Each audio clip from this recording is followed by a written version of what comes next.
and welcome to the About to Break podcast, the only show where we talk about the ups and the downs of life in the entertainment business every single episode. Thank you guys for tuning in. I'm your host, Taylor Hughes, and tonight, January 31st, I will be performing at Scott Neary's Booby Trap in Hollywood.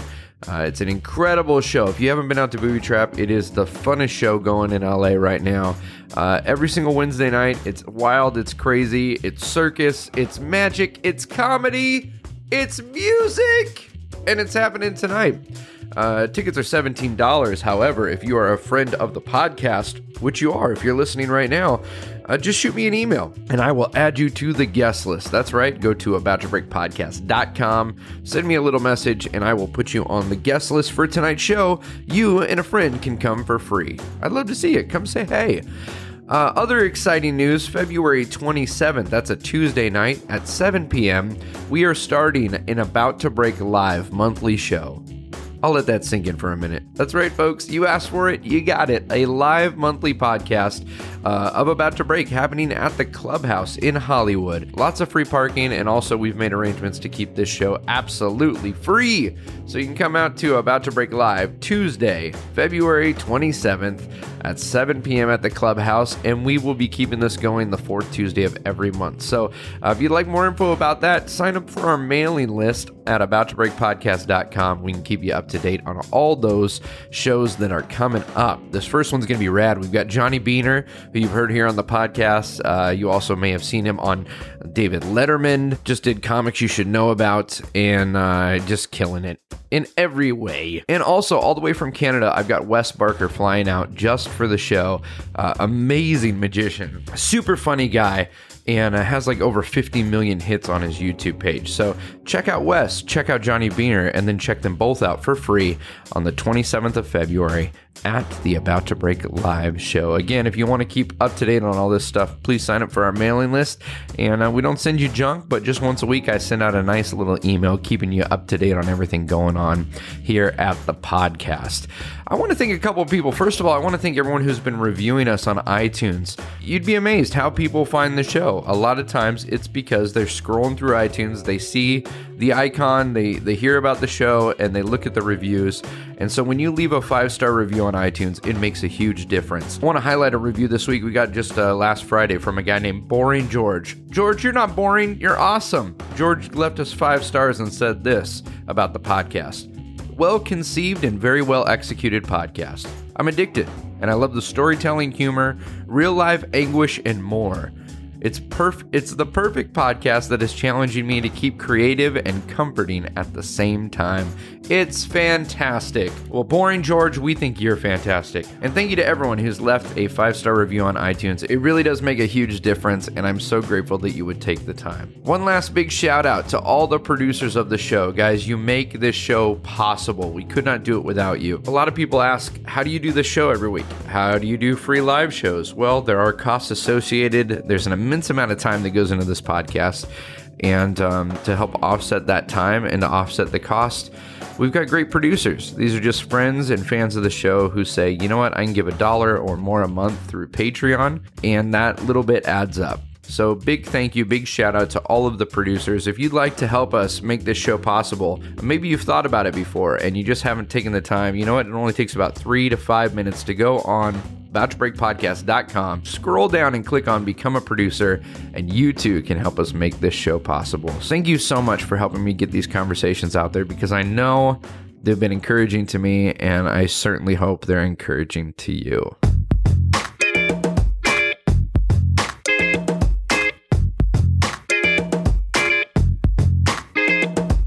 My guest on the show this week is Jim Logiudice. You know, Jim has a really cool job. In fact, it's the only other job besides magic I considered as an option when I was a kid. While other guys were thinking about being football players or firefighters, I was dreaming of either being a full-time magician or doing what Jim does, making special effects for the movies.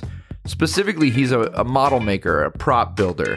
If you watch the movie The Rocketeer, you remember that jetpack and that helmet. He's the guy who built those. If you watch the Honey, I Shrunk the Kids movies, or James Cameron's The Abyss, or hundreds of other amazing movies and TV shows, you've seen this guy's work. He does a lot for commercials right now, making props for Super Bowl ads and live theater shows, everything from Lady Gaga's piano to giant Dr. Pepper cans. This guy does it all. I know you're going to love it. We got really deep in this one, guys, and I've been hoping to do more of that. We got into the nitty-gritty because while he loves what he does, he also opens up about the challenges associated with trying to do what you love for a living. And I found it really encouraging. I hope you enjoy it. Sit back, relax, and enjoy episode 58 of the About to Break podcast with my buddy Jim Logiudice. No, I'm not a writer. Okay. Something is about to break.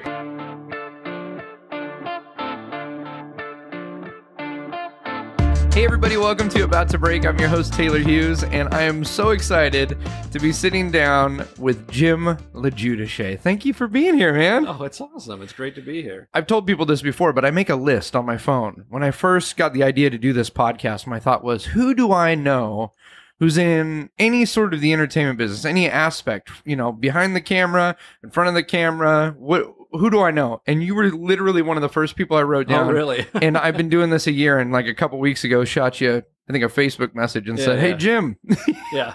you want to come over?" Yeah, well, first it was like, "Hey, do you remember me?" Well, of course I remember you. Yeah, and then, and then, I just figured, why not? It sounds like fun. Oh, this is also cool for me, too.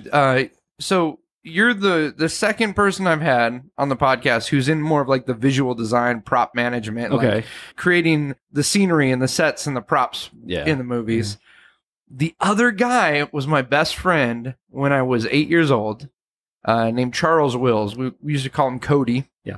And when we were kids, we would watch stuff like The Rocketeer or like the Honey, I Shrunk the Kids movies. And that's what got us geeked out. And I said, I'm going to either be a magician full time or I'm going to be a special effects artist. Yeah. And he went one way and I went the other. But I just think, how cool is it that like some of the stuff that got me excited about the movies and magic and all that in the first place is projects that you worked on, some of these, you know? Oh, cool. Very cool. Yeah. Yeah. It's funny because I always built models as a kid. Yeah. Models, and the other kids were up playing ball. I don't want to play ball. Car models, or what kind of stuff were you into? Model kits, mostly model kits, tons of car models, a few planes here and there, and then I started just sort of making my own stuff, my own spaceships and things, and then when the Star Wars craze, came out, oh my goodness. I was too old for the toys, my younger brother wasn't. So, and then I would make spaceships for him to put his action figures in, but I just love building things. Did someone in your family teach you how to build, or did you just always have a knack for? I've always had a knack for it. I just love building and creating. And, I got out of high school, I did some odd jobs. And I'm a car guy, and so I was working on my own cars. And so an uncle of mine gave me a job at Los Feliz Ford in Glendale, doing brakes and front end, not professionally trained, but I just knew what I was doing. Yeah. And was there for about a year. And I'm like, there's no way I'm not doing this the rest of my life, Yeah. So, and actually it was funny because I, at the time, it was an old youth pastor and he came by my house and he came in my room and it's like models everywhere. Yeah. I didn't know you did this. Yeah. And he's like, you can make money doing this. And you said, what? Pretty much. I said, what? Yeah. And for some reason, I didn't make the connection. I love the Star Wars movies. I love visual effects. Right. From what I knew. Yeah. But I never would consider that as a career, just making models. Right. Yeah. And so he's like, Jim, you should really do this, I was like, okay. And this would have been what, high school, junior high, something like that? This was it was high school. Okay. Yeah, it was high school. And what I did is I kind of put together a little portfolio, and I had another friend that worked at Disney, and I was thinking school at this point. I have to go to film school or art school or something. Yeah. And the best advice I got is from this guy, and he says, before you spend a lot of money on school, college or anything like that, he says, just go see if you can get a job. So, that's great advice. Just some studio somewhere. Yeah. So, I picked up the Hollywood Reporter. Yeah, it was a Hollywood Reporter. And where did you live at the time? You were close by Glendale, you said? Arcadia. Okay. Arcadia, yeah. Yeah. And, so I picked up the Hollywood Reporter, and there was an ad for this model makers. We need model makers, small production company. Yeah. And it was kind of odd because you usually don't advertise for that sort of thing. So I went out there, Culver City, little hole in the wall, visual effects shop. They had, it was tiny, but they had the motion control rig, the cameras, tiny little area to build stuff. Worked with them on a couple projects, they paid me practically nothing. What's the audition process for that like? You show them your portfolio and I had pictures of the stuff I built. Yeah. And then I brought along a model I built of it was Empire Strikes Back, the snow turret, the gun turrets. Yeah. Yeah. So I built one from scratch. You just modeled it off one of the toys or from watching the movie, or how did you? Joe Johnston's sketchbook, Okay.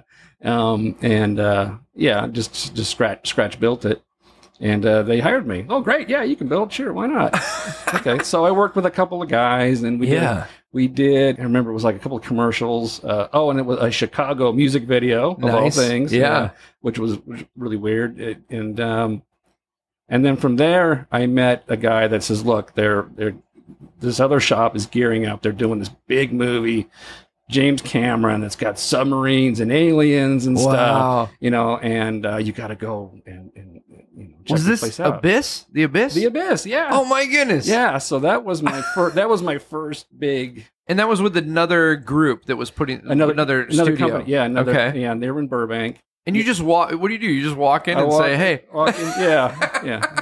Well, they said go talk to Dave Goldberg. Okay. He's the man there. Yeah. And kind of showed him my stuff, and he said, "Yeah, sure. We'll get you started." I got hired on there. I worked on that. I worked on that for 6 months. We built all of the dry for wet miniatures. Okay. And those are the models that are built and set up on stage that are shot as if they're underwater, so they're dry for wet. Okay. So we built several submersibles and puppets, the 70-foot long wrecked Montana model submarine. Yeah. And so I spent 6 months there, and then we went to Dreamquest Images, and they're in Simi Valley. Okay. And that's where everything was set up and shot.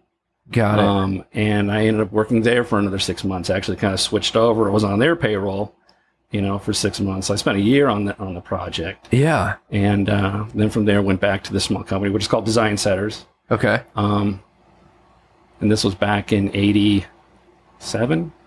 Yeah, back in 87. Yeah. Was it weird for you when all of a sudden you're building models for film, or it was amazing? It's like, this is just so awesome. Is this real life? Yeah. It's just like, and DreamQuest was, they're no longer there, it's long gone, but it was such a fun environment. Yeah. And I went back and worked for them on several other projects years later.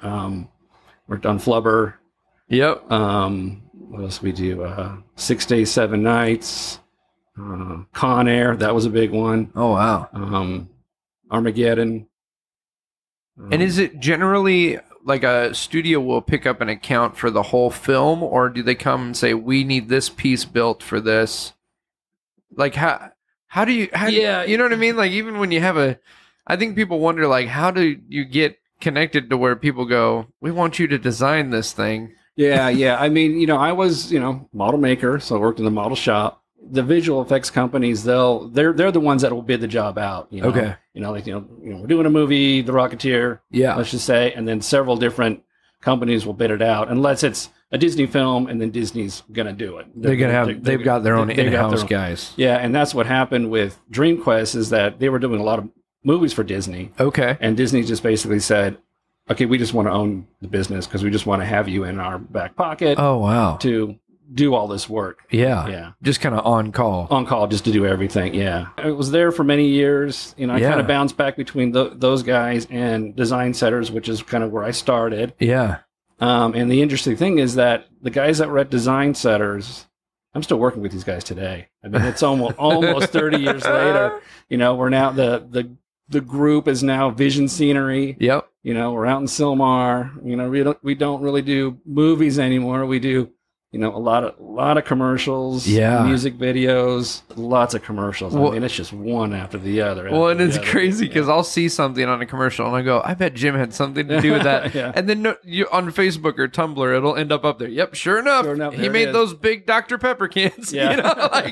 What kind of time frame are these things? Because I know in other areas of the business, especially with like even writing scenes for commercials, you'll go out to do an audition and they'll email you that morning, here's the sides that you're going to read, and then you get there and they've changed the script from the time you got in the car to you got to the studio. So like for you guys, when they get this idea, how is a lot of it like, okay, we need this tomorrow, or like what's a turnaround like on some of this stuff? It's typically a week. Okay. Yeah, it's typically a week. And then the snags come, okay, we're going to get started Monday. This shoots next week. Right. A lot of times we get started Monday and it shoots Thursday or Friday. A lot of it's just a few days. And so we need you to make this harness that fits this guy. Okay. Yeah. And it's shooting in 2 days. Okay. How big is the guy? I need his measurements. Well, we haven't cast him yet. Oh, okay. But it's a harness that's going to hold this person. Yeah. It's got to fit him. Yeah. It's like, and it's amazing that this stuff isn't planned out better. Back in the day, we had storyboards. Right. We had actual designs for things, to build. And it's not like that anymore. They just wing it. Really? They just wing it, and then they come up with an idea, and then they submit it to the committee of the brains and the creatives, and then we're going to do this, we can do that. No, go. And then, boom, start building. Fast.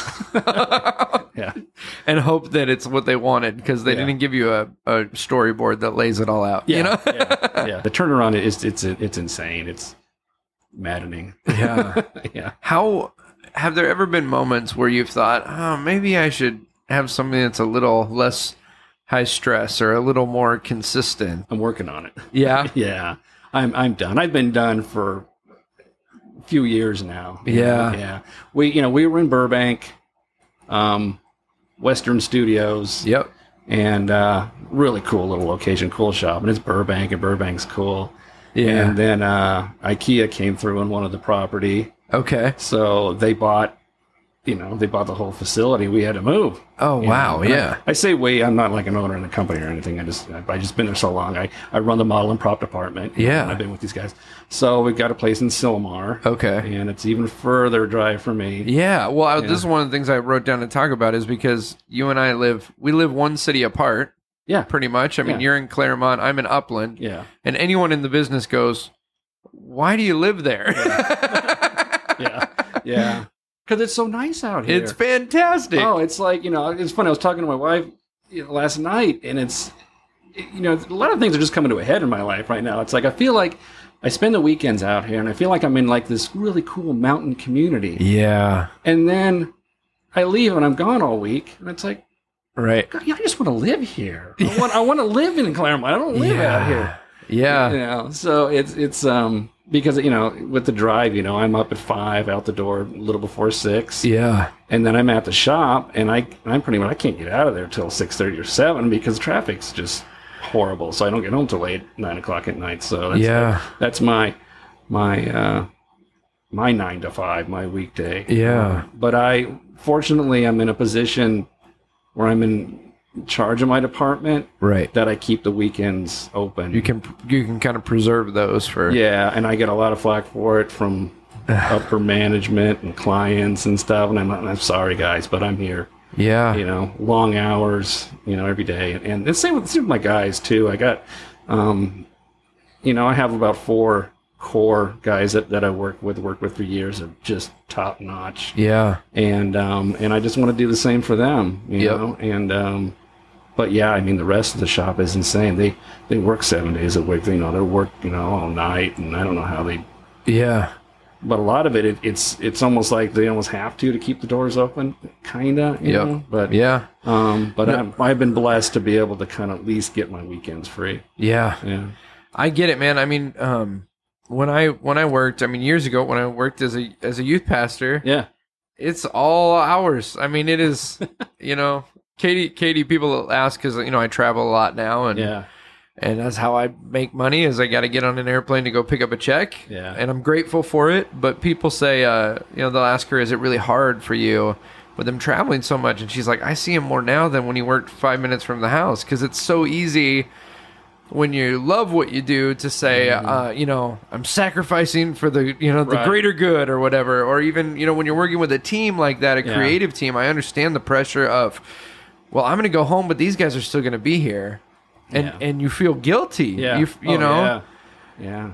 I remember, you'd be at work and you feel bad that you're not at home, and then you're at home and you feel bad knowing at 2 o'clock in the morning these guys are still working on this piece, that's... Yeah.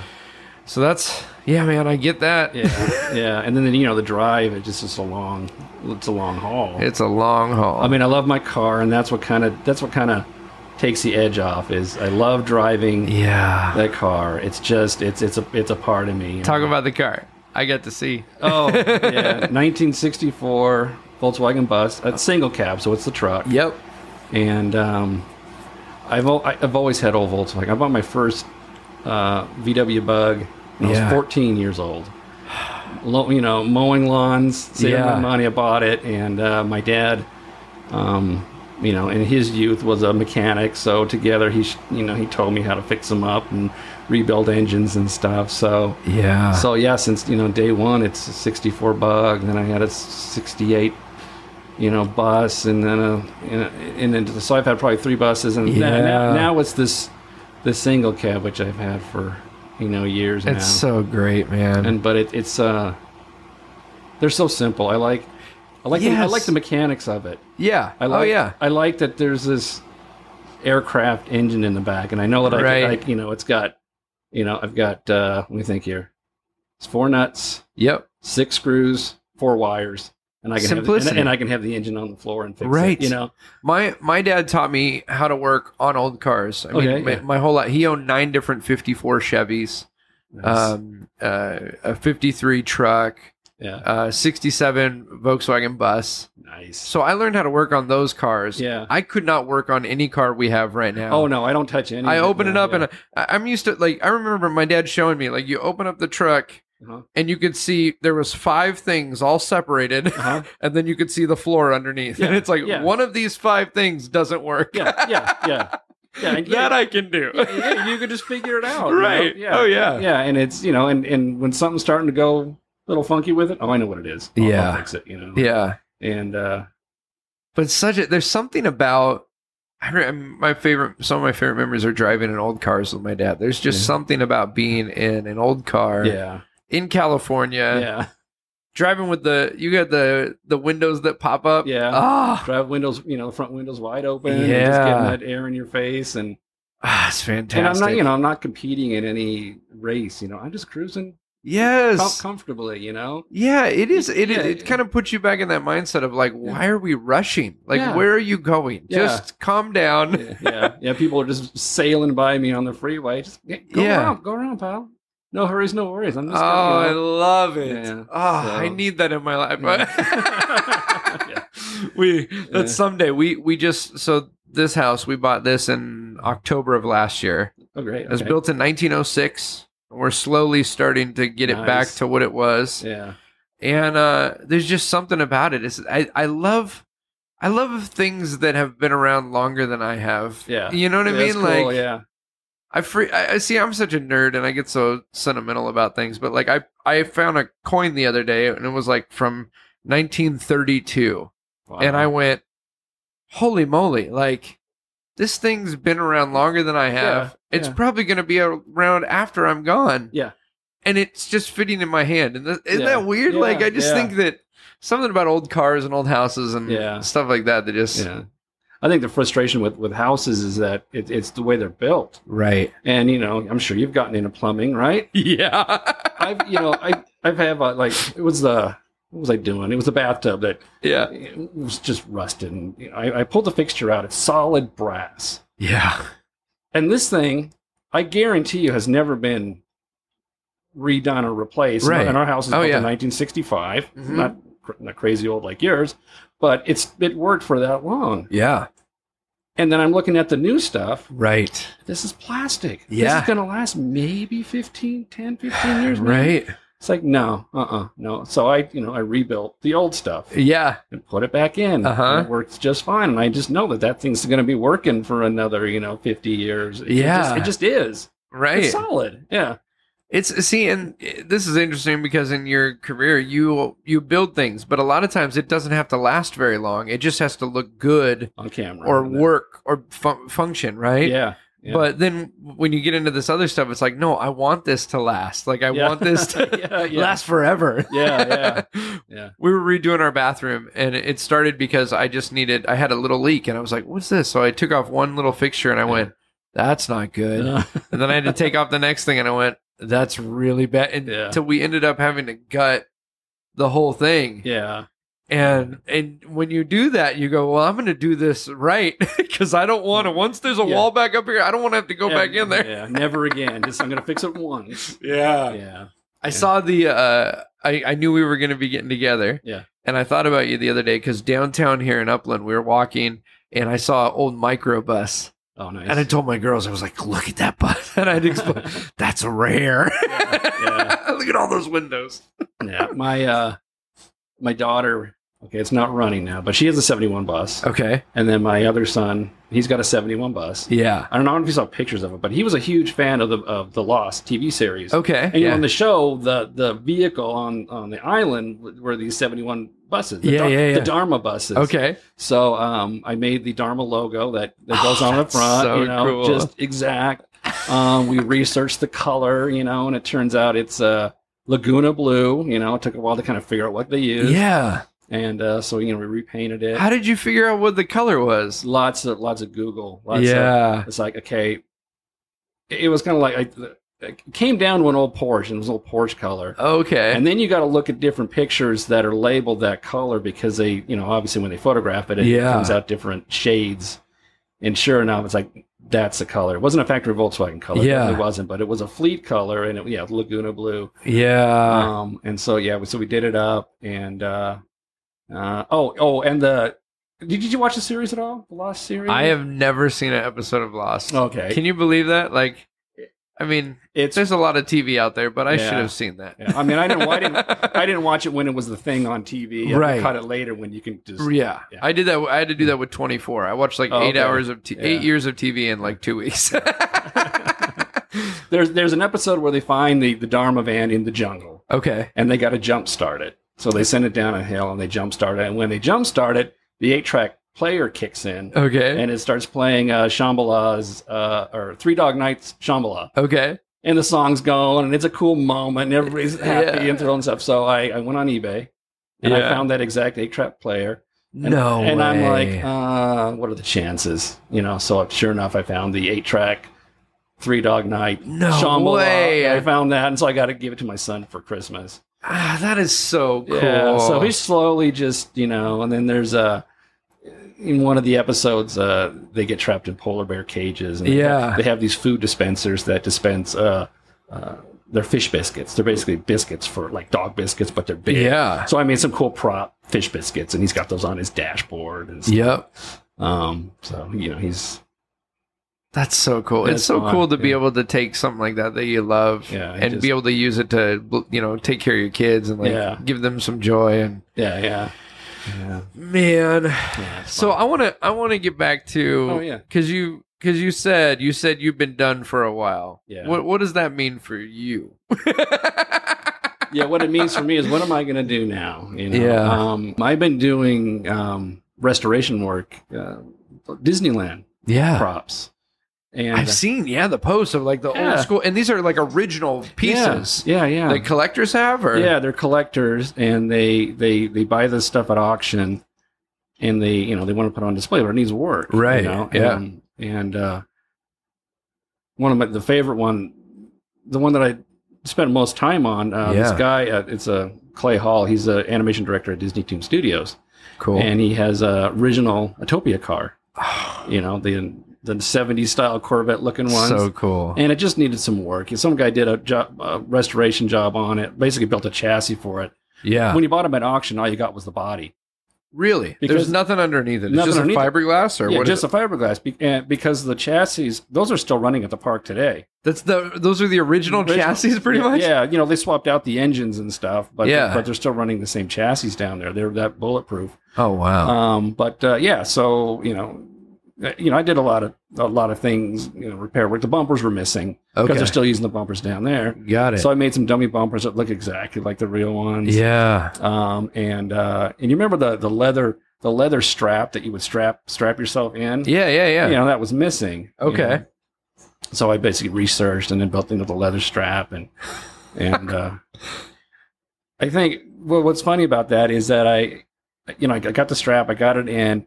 And I had to, fit it. Yeah. So I got in the car, and I grabbed that leather strap, and I threw it over myself, and I strapped it in. Yeah. And it was just like this. It was like a time machine. You just felt that like I'm a kid again, and I'm sitting. Oh, yeah. And I'm sitting in this. It was really. I mean, I think that's what it is about these collectibles. Is it takes people back to that time. Yeah. And then the other great moment was, when you're a kid, you always dreamed of taking these Utopia cars and off the tracks and driving them around. Yeah. Well, sure enough, I took it on the parking lot and drove it around. What a thrill, That's incredible. Yeah. But, there's quite a few other props that other collectors would give me, things that they buy. And so these were things you've done throughout the years, just kind of on the side. Yeah, I got to do something after hours because I'm waiting for traffic to clear up. So, but I really enjoy it. I mean, it's fun. I really like doing that restoration work. So that's kind of been something that maybe I can do that as a career. I don't know.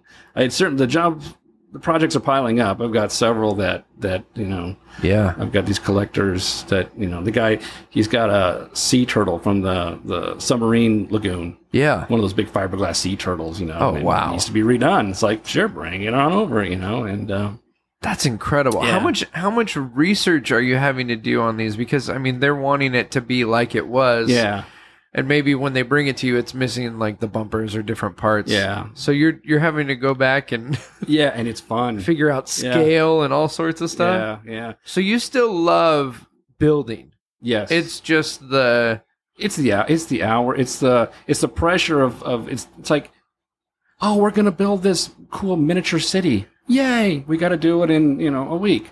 Oh, he just took the fun out of it. Yeah, because now it's not supposed to be fun. Yeah, it's not fun. Okay, it's not supposed. It's a job. I get it.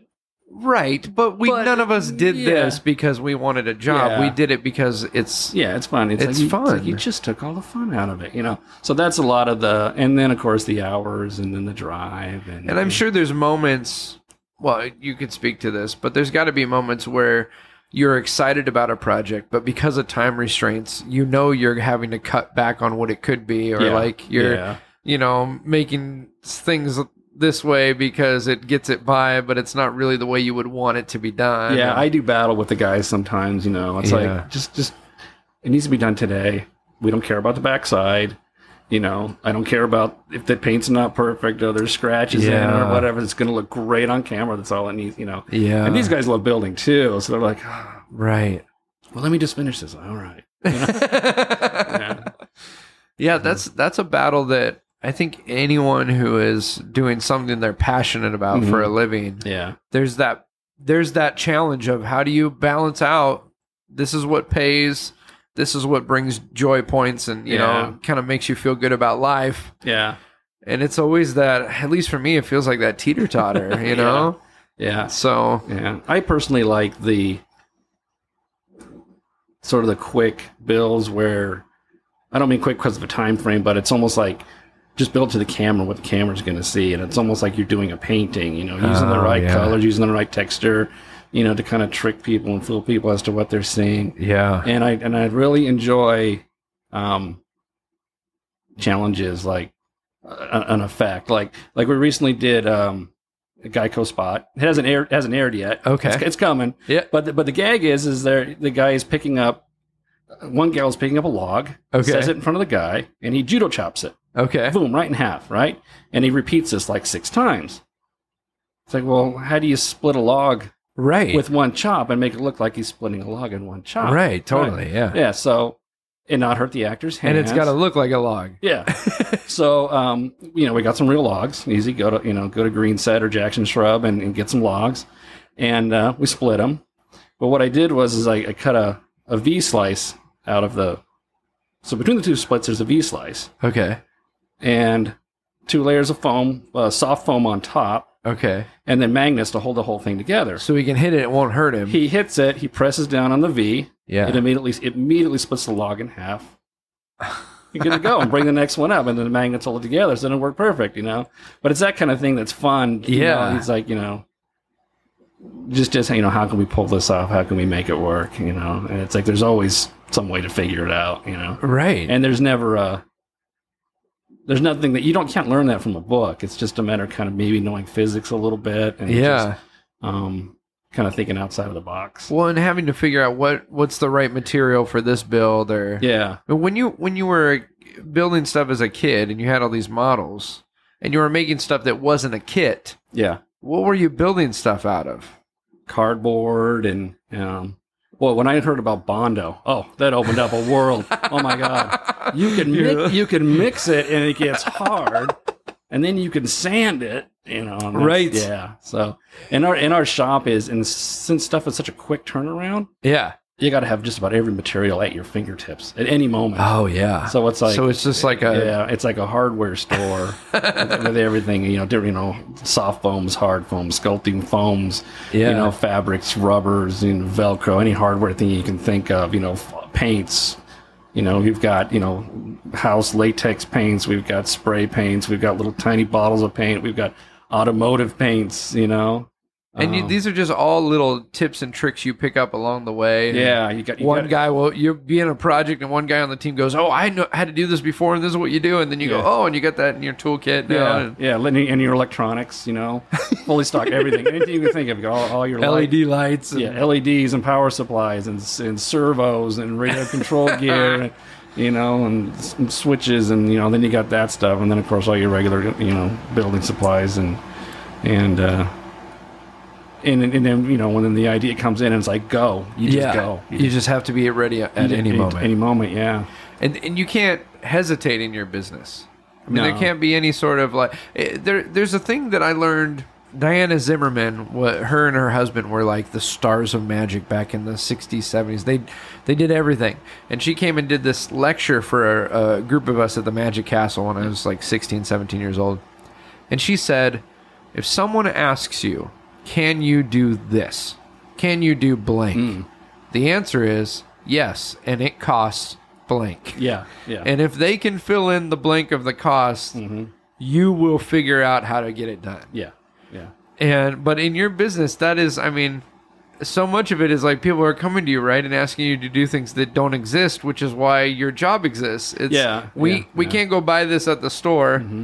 We need you to make this. So I just think it's interesting that there is no question of can you do this. It's like, yeah, we'll get it done. Yeah, we'll figure it out. And a lot of times it's and then you work with the camera guy or the director, and you can say, look, if you want to do it this way, we can do it that way. This other go this direction, but it's we need several weeks and $50,000. Right. You're like, oh no. We're gonna do it simple. Like, okay, yeah, you're right. We're gonna do it simple. So in my head, I'm talking to 9-year-old Taylor. And 9-year-old Taylor would be so mad if I didn't ask you about the Rocketeer. Oh, loved that movie. I loved it too. And it's that was such a good time because everybody that worked on it were geeks. We were kids. We were all kids. When we got to work on the hero prop. And I think what it kind of came down to, I think they were having budget problems. We were not a union shop, and we still aren't a union shop.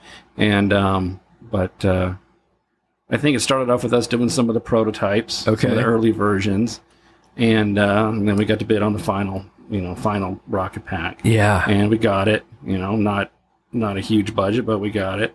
So we built the hero rocket packs and the helmets, and we just had so much fun. And we brought in some GI Joes in between breaks and lunchtime and put rockets on their back and launched them in the parking lot. That's fantastic. Yeah, and just gosh, it was so much fun. And and then Billy Campbell, he goes by. He came in the shop for a fitting, and just meeting him, and he was kind of getting started too. I mean, he's done some things, and he was just super excited, and Just meeting Joe Johnson, and I love his films. Yeah.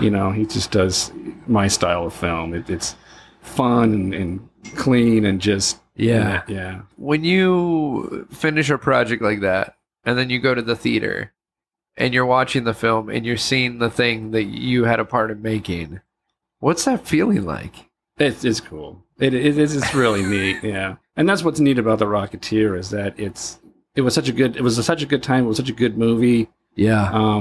And just being part of that was just magical. I mean, it really was. Oh yeah. Yeah. Film work is fun. There's a different pace in doing movie work that's a little slower. Okay. When I worked doing commercial production stuff, it's fast and furious. Yeah. And then I spent a couple years working with at DreamQuest, and we were working too fast. The other guys were like, slow down.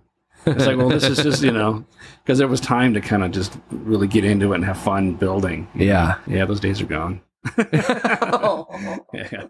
Why are those days gone? I don't know. It's just a different. The game is different than it used to be. Yeah, the game's different, and I think I bowed out of a lot of movie projects. The company Design Setters that I was with was steady and consistent. I had a family.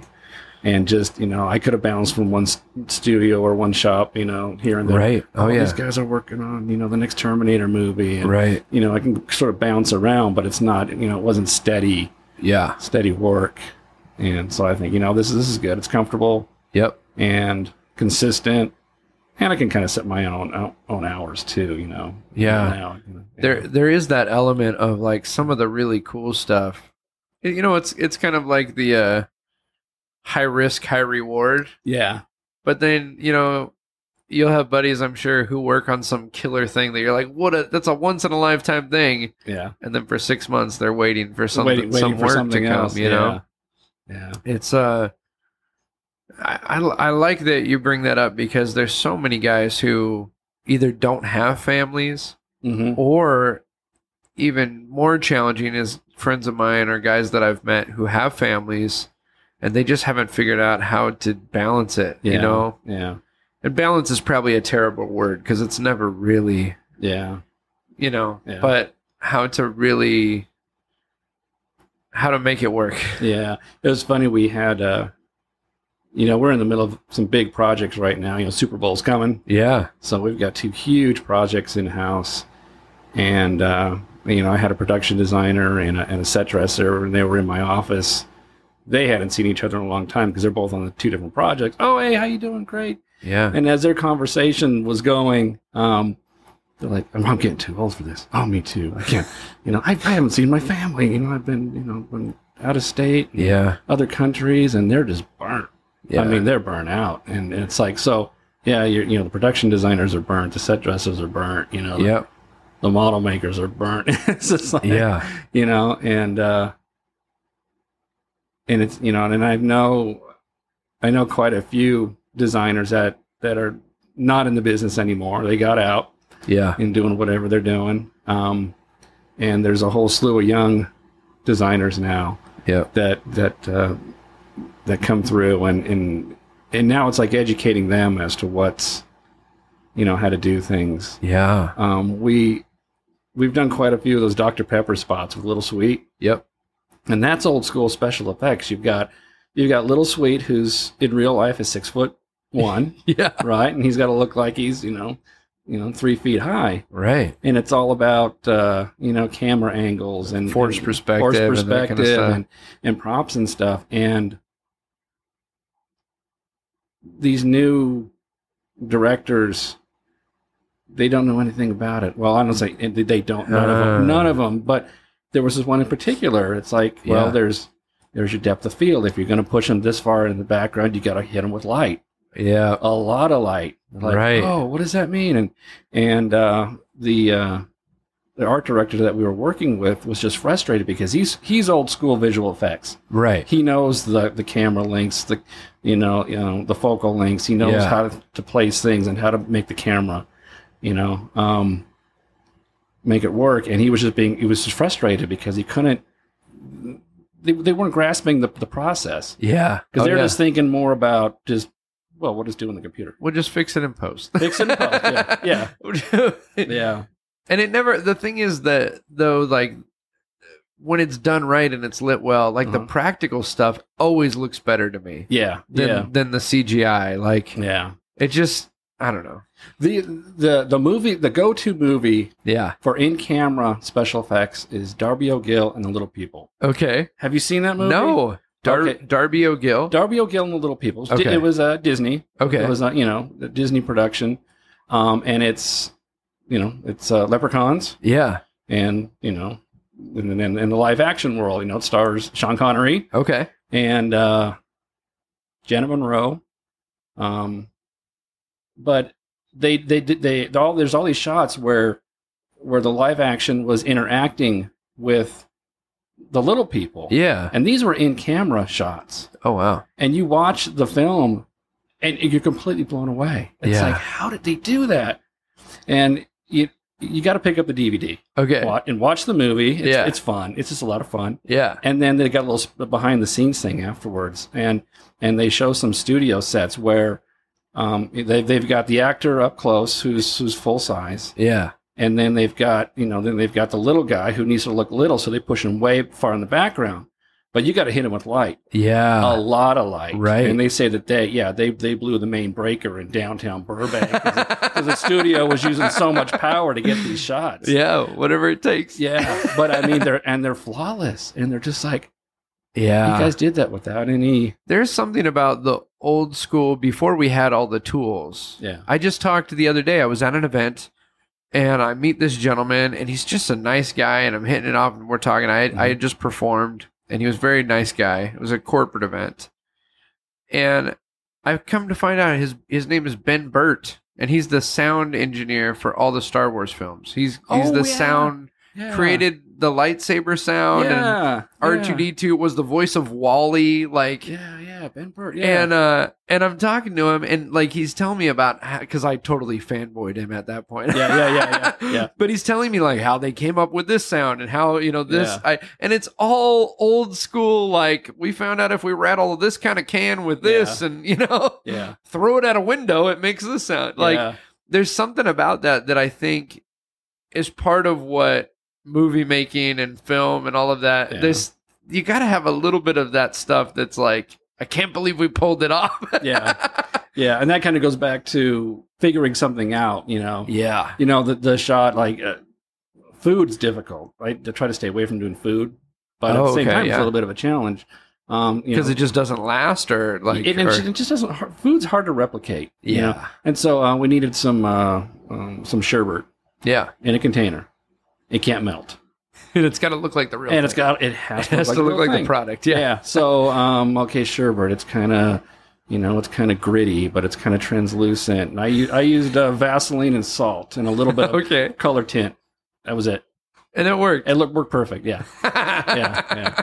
Yeah. And then I had to do some onion rings and those are tricky because like none of the guys in the shop wanted to touch it. Yeah. Like, I don't want to, let me figure it out, so I stayed late and you can create the shape and then, I'll use epoxy resin. Okay.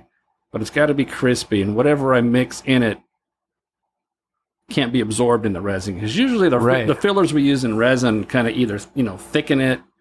But it doesn't say chunky. It always tastes kind of creamy, but with a battered sort of stuff you put on like an onion ring, it can't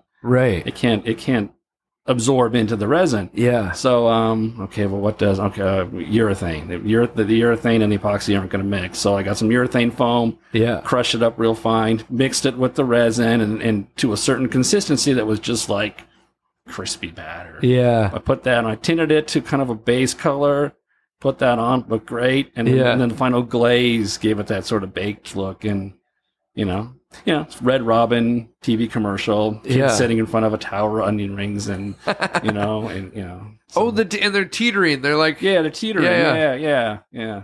That's awesome. Yeah. And of course, when the job first came in, they said we have no money. We're just going to use the real thing. I'm like, no, you're not going to use it. Work. That's not going to work. You know, I mean, you're going to pay to have this done because I'm not even going to entertain the thought of trying to work with real onion rings. Right. It's just not going to work. And then are completely unpredictable. They're all all different size and weight. Yeah. What's something I know, even as you talk about eventually moving out of what you're doing now and doing continuing to build, but do it the way you want. Yeah. If someone's coming in and they're a young prop guy and they're starting to build models, what's the biggest piece of advice you would give someone who's just starting in the industry? What's difficult right now is that I'm often asked by young people who want to get into the business, and the first thing that comes to my mind is, you don't want to get into this business. Yeah. It's not, it's really hard to be encouraging. Yeah.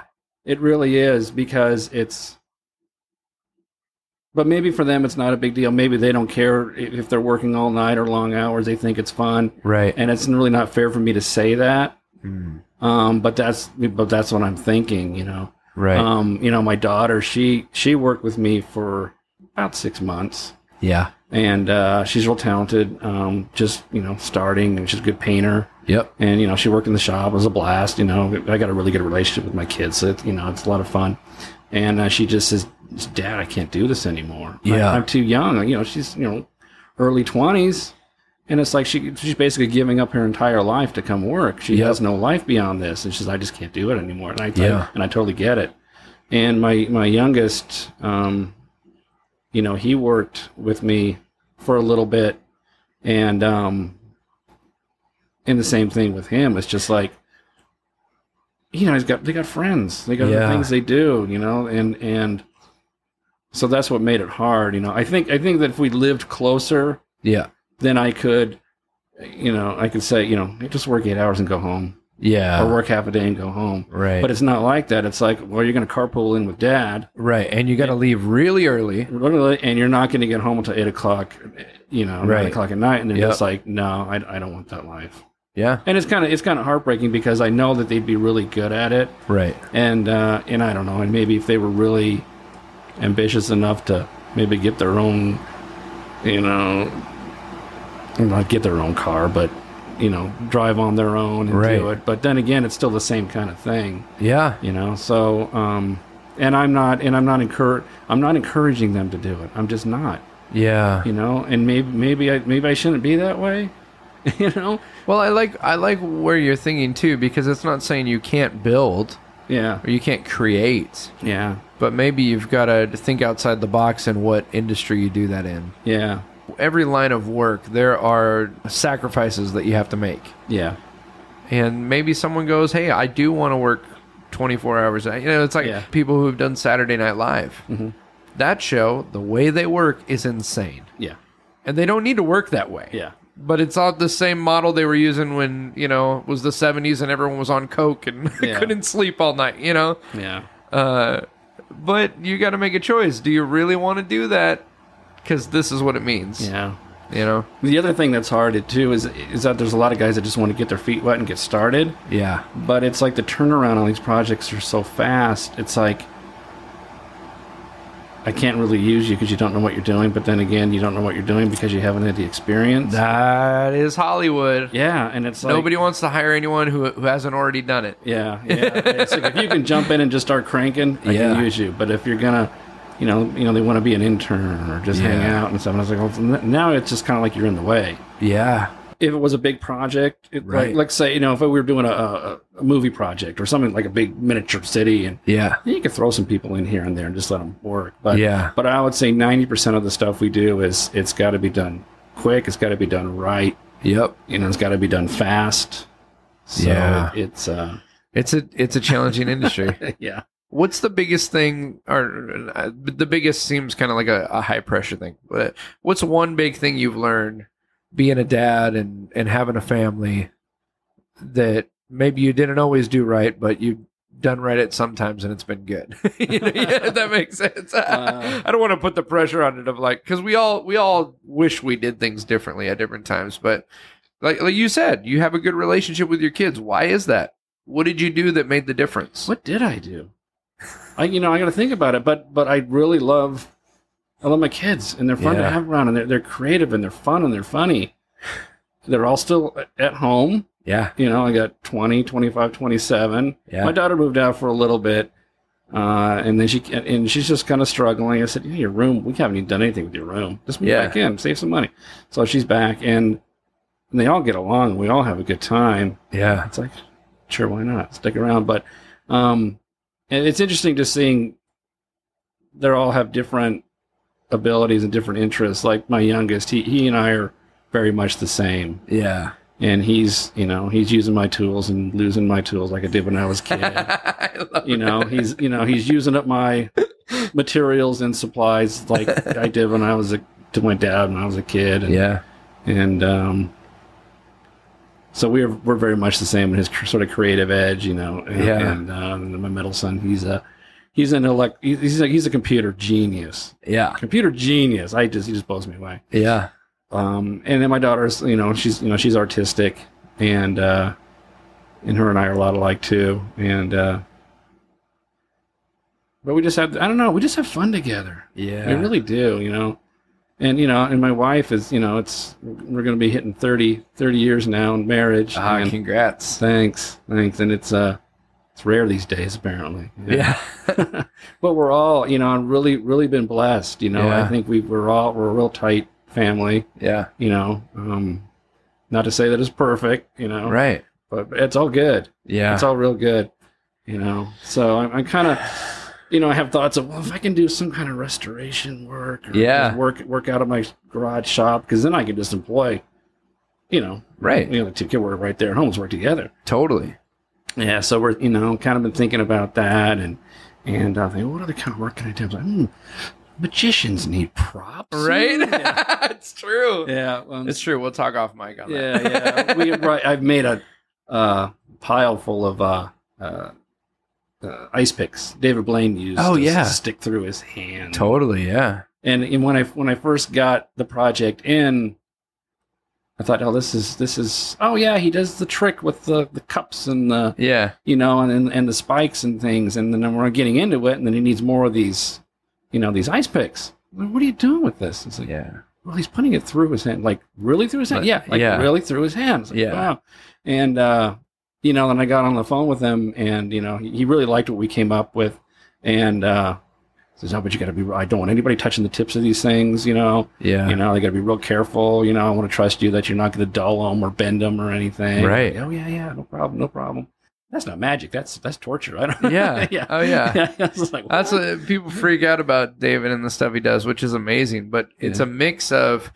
He's probably the only guy since Houdini that's really gone. He's mixed some of the illusion with just real stunt stuff. That is the reason people freak out is because they think it's a trick, but they can't. It's not a trick. He's really doing it. He's really doing it. Yeah. He's really doing it. Yeah. One of the things with the podcast, and it's been a year now that I've been doing it. It's been my favorite thing to do. Yeah. I absolutely love it. I can tell. I can tell when I listen to the episodes. Yeah. You're so good at it. Oh, thank you. And it just, it's like you have these great conversations with people, and it's just good conversation. I can think of one other person that I know in my life that I can sit down with. And we can just talk. Yeah. You just talk and talk and talk. And it's great. And that's a rare thing. And you've got that. Oh, and you're like that with people, and it comes across on the podcast. Oh, thanks, man. Yeah, it's just great. It's great. I brought it up so you would say nice things. No. Okay. Wait, did I say it right? Where are my notes? Yeah. No, but I really do. I feel like I am grateful that I've met so many wonderful people to have on the show. Mm. But it also is a little bit of, if you took an hour and talked with anyone, you would have a great conversation. Yeah. We don't do it anymore. That's true. Life is so busy. Mm-hmm. And so why did I even bring it up? I don't know. I just think it's wonderful that we can have these kind of moments where we just, we get to the real stuff. Oh, I brought it up because I'm trying after all these episodes to get to a little bit more of the breaking stuff, which we've talked about. You've shared, you want to be able to move on and do some different things. But I think that's something that we don't get a lot in our culture. We get, people hear about Hollywood and it's all, everyone tells their 5 best stories of a career of ups and downs. Yeah. And I'm just grateful that you would share, some of the good stuff and also some of the challenges, because it's not, It's not the easiest industry to be in.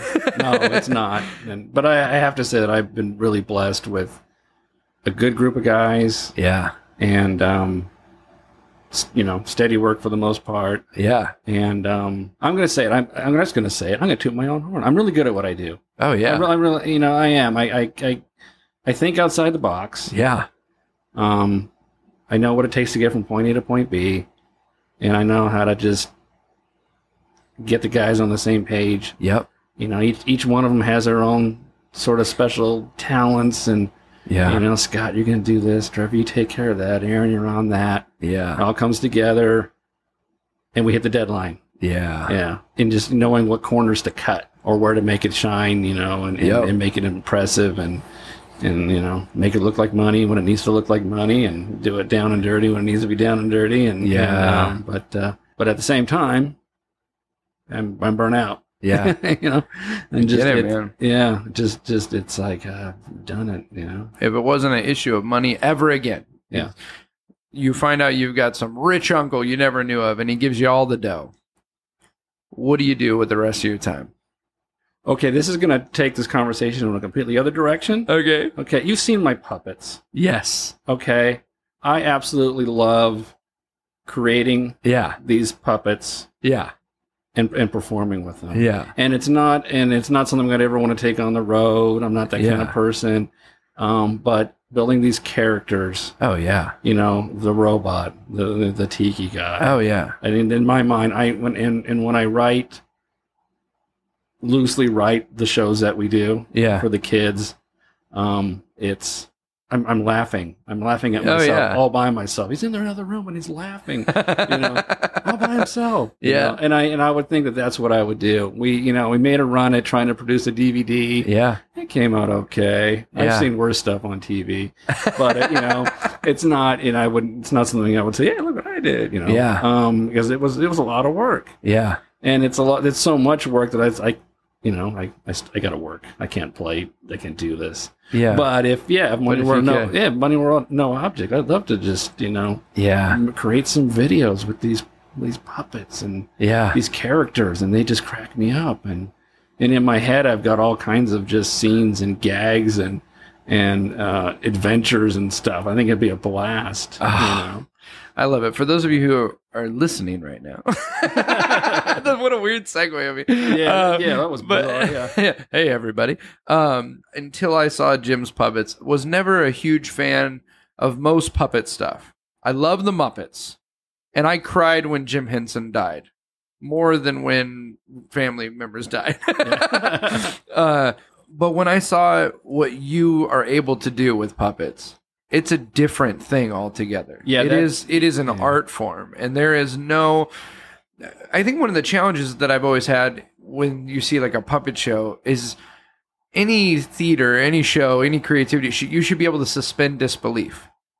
And so often, you could tell, some guy's got his hand in a thing, and then I see these characters you create and the comedy you write with them, and I totally forget I'm watching a puppet show. Yeah, I'm watching a robot interact with a tiki guy, interact with this tree over here. You know what I mean? Like it's got that element of wonder that it gives you that Santa Claus moment as an adult. You know what I'm saying? Like I say puppets, and I don't really think of them as puppets, but there's really no other way to describe it. Right. I like the idea that these are real world things. No, he's really a robot. Right. And he's really, this tiki head, he looks like a carved wooden tiki head. Yeah. He talks. We don't know why he talks, but he talks. And and he's just a goofball. And they're kind of like the odd couple. Yep. And I'm very introverted.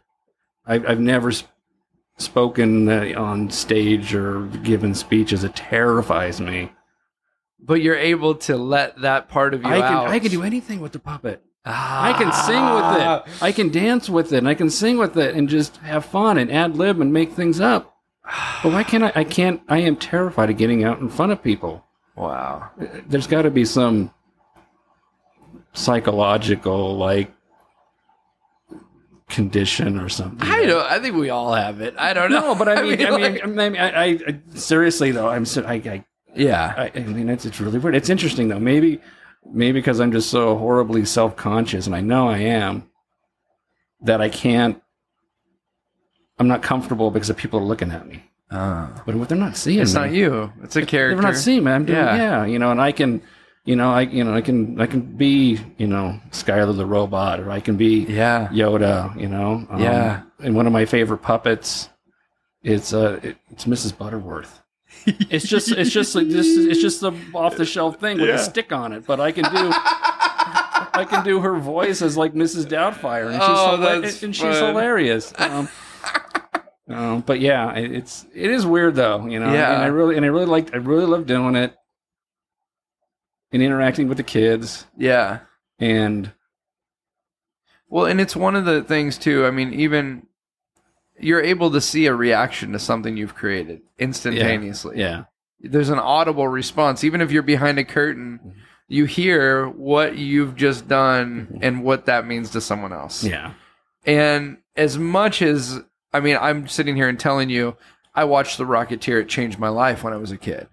I made the jetpack out of 2-liter bottles, and I did. It looked nothing like it, but you know what I'm saying? Like, I'm like, oh, I can use the egg from my mom's pantyhose. I'll use that on the top to make it look like her. But I'm thinking, like, you never knew that kids are doing this because of something you were a part of. Yeah.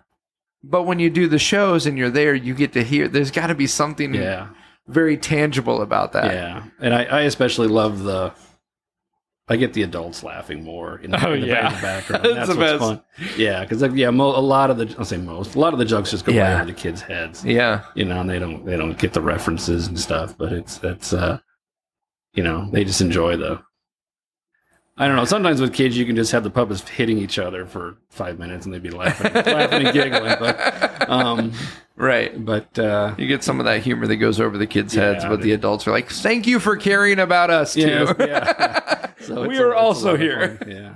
So yeah, that's what I would be doing more, because there's other characters I want to build. I just haven't built it. Yeah. Tiki's got a huge secret. Really? Yeah, but I haven't been able to build it. I just haven't had the time. And when I went full-time performing, I didn't realize this. There is a good element to having some creative things you do that are not for sale. You know what I mean? There's something powerful about having something you do, like some stuff that you do that's just for you, or just for some other people, but isn't. That's a really good way to look at it, because I'm not interested in taking these characters on the road, like I said, and it's something that I really enjoy, It's kind of like, it's a little tiny little puppet theater and these characters, and I'm kind of in my happy place back there, just doing this stuff, and it's, no stress, no pressure, just fun. Man, thank you for doing this. Oh, this was a blast. That's so cool. We talked for an hour. Look at that. Seriously? You feel like it? Oh my gosh. Yeah. Wow, that's wild. It's so cool. I'm gonna geek out, and we're gonna talk about more about movies and VW buses and all that. But we're gonna save some of it for us. It won't be on the old podcast there. That's great. How can people see what you're doing? Do you have like a preferred social media account where you post stuff that? You know what? I'm on Facebook. Yep. Just look up my name. Cool. I'm there. It's wide open. I don't hide anything. I like to share what I do. Awesome. I do have a Tumblr page under my same name. Yep. And it's like, just go to Facebook. You get everything there, and some of the other wacky stuff that just happens around the house, or whatever. Yeah. Guys, I'll post links here on the show notes if you're listening to the show, which I don't need to say that because obviously you're listening. See why I said I edit things? Yeah. I will go ahead and post a link to those pages, so you can just click over and follow Jim and see his work. And man, thank you so much. I'm so grateful that you came over, and I'm grateful that I have a neighbor who's in the industry. That's great. All right, man, I'm going to turn this off. We can keep talking. All right.